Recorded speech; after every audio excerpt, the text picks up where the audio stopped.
or 2004, they had a reunion for us, 2004, and they had right up in here about that game and all the rest of the games. Not many people know this, but when we were selected to play Eastern Kentucky, the coach from Eastern Kentucky was a former Nebraska player, Glenn Fresnel. He was actually the coach for Eastern Kentucky.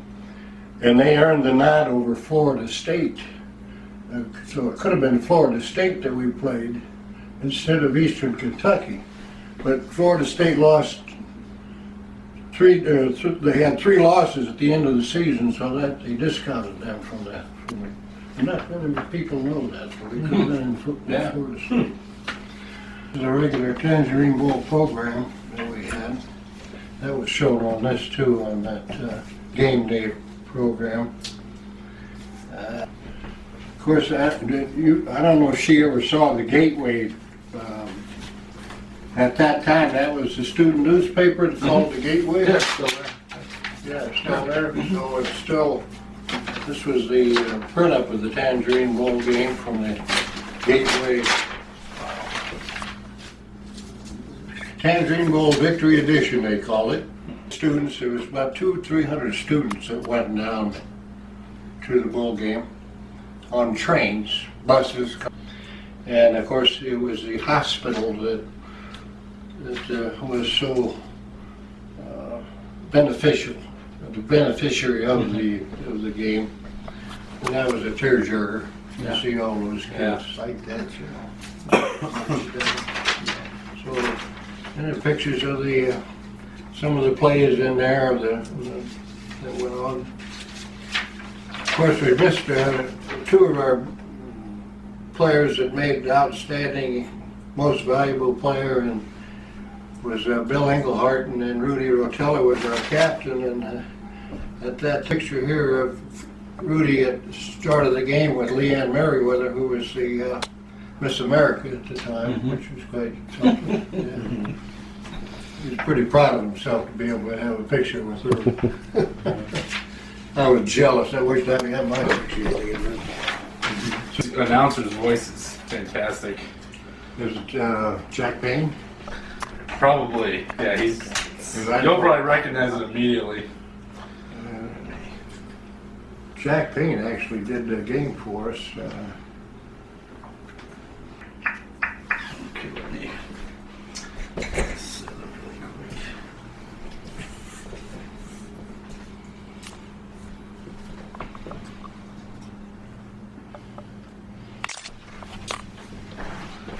Can you see it like that okay? Do you want it turned or? Yeah, this is pretty good right there.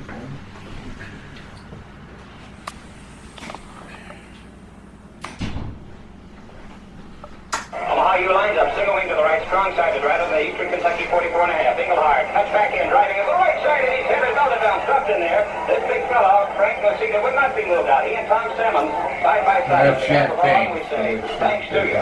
Glad to have your support. Here goes second motion, sweeping wide over the left. He gets it on a reverse over the 45, a flags down. He quick turns, it goes down on a nice tackle over there. Bill Stack running across the way on the far side. Yeah, and you go ahead and talk as much as you want over, you know, like just, you know, tell us what's happening and you can talk about.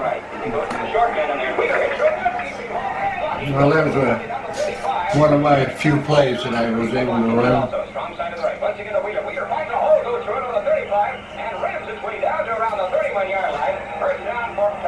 I think I ran the ball about 4 times in a row and gained about 9 yards or something like that on that initial drive. There was a touchdown run here by Rudy. That was the only touchdown of the game, first quarter. That one there? Yeah.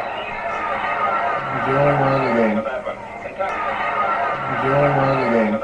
Kentucky second down, 20 to go. Here goes Hamlin back. Face back to his own 32. Cocks his arm to his one to the left. And it was scrambled for it. And got it down at the last moment. As Wheeler came in for it. Paul Thomas came for it. And I was lucky to get a hold of it and knock it down so they didn't get a touchdown out of that one. On the 40-yard line in OU territory.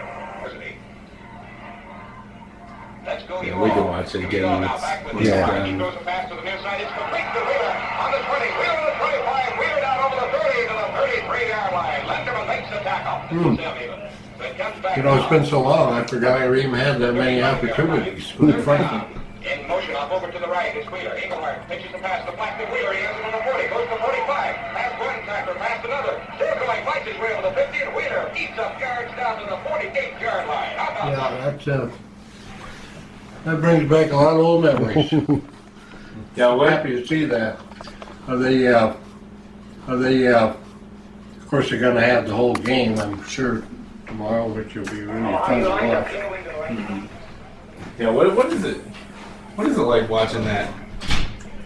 Well, it's very nostalgic, actually. You know, I just haven't seen this particular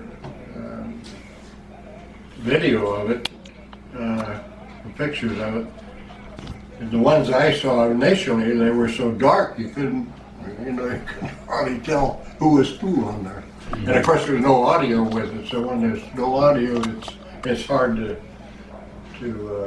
figure out who's who and who's got the ball. Jack did a tremendous job. Jack Payne and Merle Workhaven, I think was his name, that I'm pretty sure. I had an opportunity to be interviewed by Jack Payne. Bill Steck and I did on the radio before this game while we were still in Omaha. And at that time, pretty much it was questions that were asked.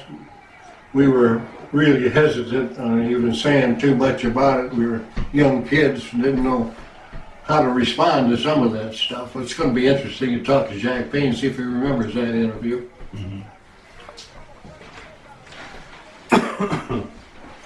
So is that a good time playing football back then? Like, what was it like? I mean, you're 10-0, great team. Did you really have a good relationship with a lot of the guys? We did, and we were a very close group. We had, you asked about Lox's. Lox's was a tavern down on 30th and Ames Street. And that's where a lot of us met in the evening for a little rehash of what's going on. And unfortunately, I shouldn't. I was there. I probably should have had a little barley pop like I did. I was a little young, but we had a great mix of older guys and younger guys on that team, and it was just an awful lot of fun.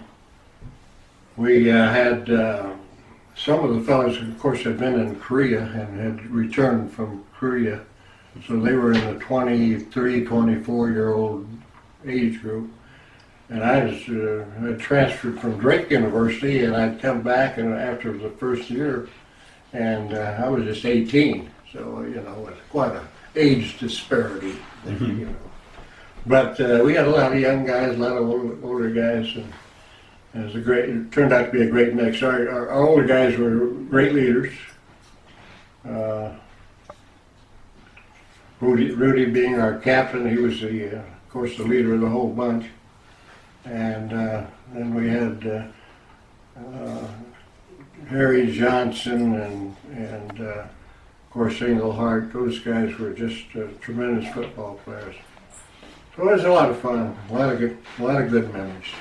You guys seemed a little tougher back then. No face masks, no face masks, no, and fortunately we had helmets. But yeah, it was kind of funny. Erin asked me yesterday. She said, "Did you have helmets back?" I said, "Yeah, we had helmets. Didn't have face masks, and so your nose got beat up a little bit, But yeah, we had a lot of protection, except on the face. That was it. But, Lox's Bar, I'll just go back to that for a minute. That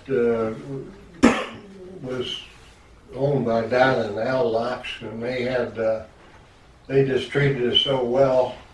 They had a little restaurant next door, so after we had our evening refreshment, we were going next door to have our evening meal, which turned out to be a hamburger or something like that. That's our training table, you see. But, I can name so many of the players, but unfortunately there's not that many left of us anymore. Unfortunately, Rudy and Bill passed last year. And I'm not sure how many of us quite left. I think there's probably maybe 15, 18 maybe left. So the numbers are dwindling. Yeah, quite a long time ago. Yeah. But a great sense of jubilation after that win. Absolutely, great sense. And we were after the game, we went to Washington D.C. on the train, and were able to meet up with our senator at that time, Roman Hareska, and we got our pictures taken on the Capitol steps with the senator. And then we were able to have a short tour around Washington and the Smithsonian Institute, and then we took a picture of that when we met Senator Hareska on the Capitol stairs. We all were together, and somewhere in here I have a picture of that. Excellent. And on here it says, best wishes, Bob Wheeler from Roman Hareska, January 1955. So that's a little nostalgic, yeah. Very interesting. Jerry Tannehill's going to be there tomorrow. That's Jerry, myself, and Where are you at? right here. That's me with my tongue out. What are you doing there? Well, we were hovering over the linemen. Like we were running the ball over the top of the lineman. And that's Marvin Evans. He's supposed to be there tomorrow. Marvin lives out in Arizona. He's been out there for a lot of years. And Hank Goethe is no longer with us. And Bob Gloden, I don't know whether she's still around or not. I haven't talked to her. Are you kind of a wild man? No, not really. Just had a...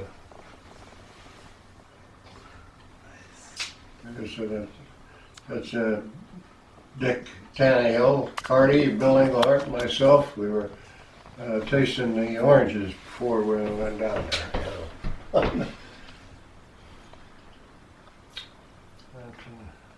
Doing a little blocking on the half back there, looks like. It looks like Bill Englehart running to the line, and then lead blocker right there. That's you right here? Yeah. Okay. Are you going to be there tomorrow too? Yeah, I got to go to the spring game. I'll be at the spring game. Right. Yeah, it's a pretty big deal. Oh yeah. That same day, and I don't know if you're going to do this or not either, but same day we played, Nebraska played in the Orange Bowl that year. Oh, They got beat by Duke that same day. Wow. And then we won that night. So Okay. At least Nebraska split 1-1 there, you know. Yeah. The state. At least it was. At least one of us won. Right, yeah. What just happened to Creighton and Nebraska in basketball? Oh boy. They both got beat by Baylor. Right. Well, I'll tell you one thing, I bet it's a tough team. They were good. Yeah, I They was. played extremely well. Look what they did with Creighton. Yeah, they embarrassed us. It was offensive. The game you played against Eastern Kentucky was 7-6. I mean, that was sounds like a hard fought game. It was a defensive struggle. But we held the ball for like 15 minutes in a row. And ate up the third quarter and went to the fourth quarter. I think they got the ball back when they had about 4 minutes to go. So, and then they ran out of downs, I think, at about midfield or the 45-yard line. The time expired on them. But, actually moved the ball from our own 5-yard line down to the 1-foot line and didn't score. Okay. And they got the ball back, and But yeah, it was a defensive struggle, 7-6. Were there field Fortunately. goals? Were there field goals Well, allowed? yeah, you could, but there was never an opportunity, and we had lousy kickers. They didn't really kick the ball too much back in those days, you know. Okay. And Bill was our ace kicker. Actually, Arnie Smith kicked a few during the regular season, as I recall. But Bill kicked the extra point in that game, and it was a knuckleball that just barely got over the upright, which was fortunate for us. And that kicker was worse than ours, so you know, he missed. So yeah, it's an exciting game, really was. And I hadn't really thought too much about it until I started hauling that stuff back out again, and then it brought back a lot of good old memories. Sounds like it. Sounds like a lot of fun. Are you from Nebraska? I'm from Omaha, yep. Omaha. Born and raised. He's been a lot more places than. Arnie here, it was our blocking back, Arnie Smith. And somebody says, Arnie, you're blocking John's view. And I said, hell, Arnie never blocked anybody in his life. So and that's why they're all laughing there on it. That's awesome. That's when she took the picture. Yeah. Yeah, Janet, or whoever took the picture, she snapped it right at exactly the right time. Yeah. Couldn't have got a better picture than that. Let's move. Get serious about this for a second, and then I want to adjust something else. Okay. Good place to start.